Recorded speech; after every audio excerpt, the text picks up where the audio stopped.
Change a question, change your life.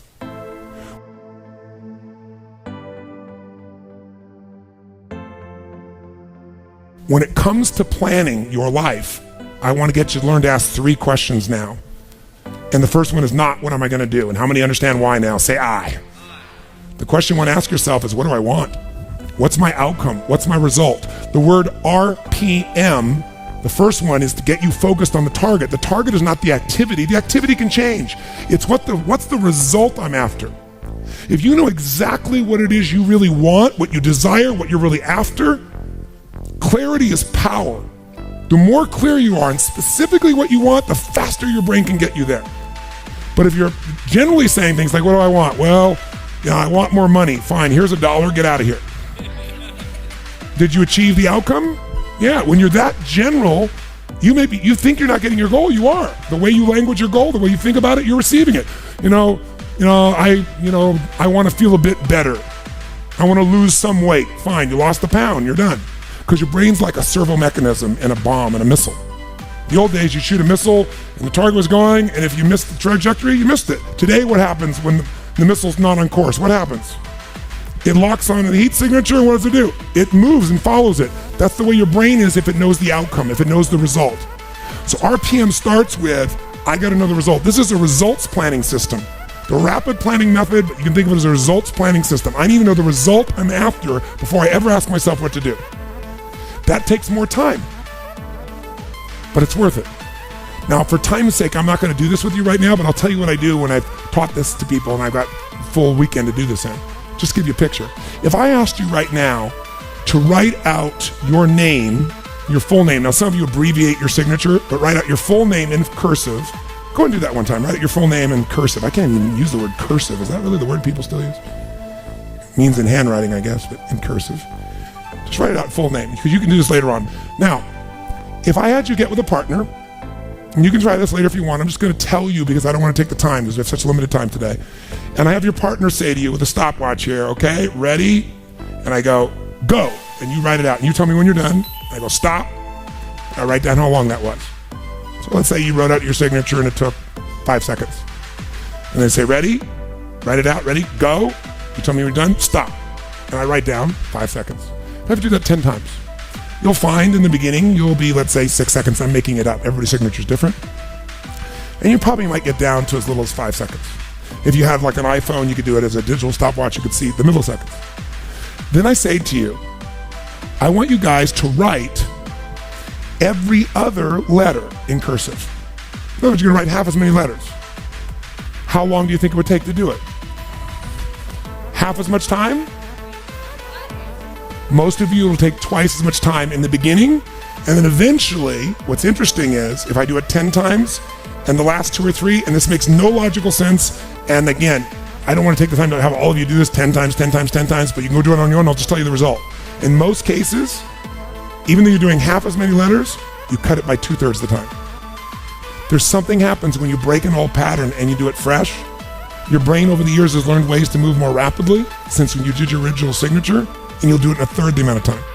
It'll take twice as much at first, and then it'll cost you 1/3 amount of time. Now let me tell you why I'm telling you this. The system I'm calling the rapid planning method, by the time I show it to you, you're gonna go, this takes more time than just making my to-do list. It will win. When will it take more time? When? Initially. But once you get it in your nervous system, it'll take you less time because your brain will be thinking in outcomes and not activities. And when you think in terms of outcomes and not activities, pretty soon, some of the activities in your list you don't even need to do to get the outcome. You find a better way to get the outcome quicker. Now, how do you do that? Yes, 3 questions. Question 1, what is my result? What is my outcome? What is it I really, truly want from this? If you're going back next week, and you say this next week, what are the most important outcomes for me to get this week in my business? And you just write those outcomes out, not your action items, the outcomes. If you do that and nothing else, you'll be ahead of the game. And if you just keep looking at those outcomes every day, how am I doing on that outcome? Your brain will come up with ways to get to that outcome. I promise you. Focus on outcomes, not on activities. Action for most people, activities, most people may mistake movement for achievement.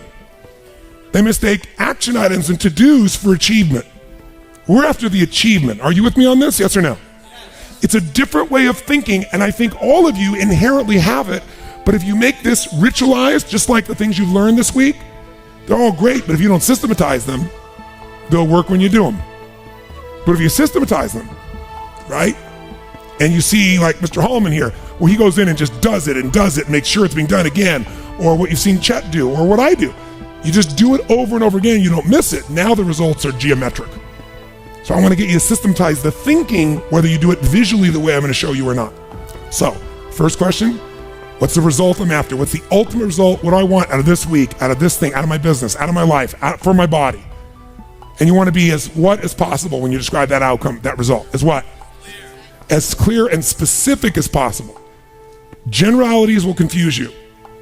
So it might take you longer than just writing down call so-and-so to think, if I'm calling my son, I'm going to call Jarek, or I'm going to call my brother. This is what goes through my head before I call him, always. What's my outcome? Because I don't want to just call him. I want Jarek to feel loved by his dad. Or I'm thinking about, what's my outcome? I've got to talk to him about this thing that's out there. I've got to make sure I get through to him on this because I want to guide him and move him in this direction. That's why I want to be as his father. I don't want to just chit chat. I can do that too. So if you think before every phone call, before every time you're planning your day, and you think before you have any meeting, what do you think the first thing I ask of anyone when we sit down in a meeting is? Okay, what are your outcomes? What are the outcomes for this meeting? First thing I want to know, because if I know the outcomes, guess what? A lot of meetings, they're done pretty quick. Because if I know the outcome, you don't have to go through all the activities to sell me on it. Just, that's your outcome? How do you want to do it? Sounds good to me. Rock. That's how you make a meeting productive. I know a meeting's productive not by the hours or time. Sometimes it takes longer to the outcome than you want, but I'm going to get the outcome. That's, by the way, what you see with me on stage. That's why my times vary. It's based on an outcome. I'm going to get that outcome. I don't give a damn whether it's the right time or not. I want to do it in that time, but I must deliver the outcome. How many get that? And by the way, how many like to have your company focused on outcomes, results, and not activities? Say I. People say all the time, well, did you get that done? Well, I left them an email. I left them a voicemail. I've sent them 3 emails. How many times you heard that? When that happens with me, I'm like, but I don't show it. I just like, really?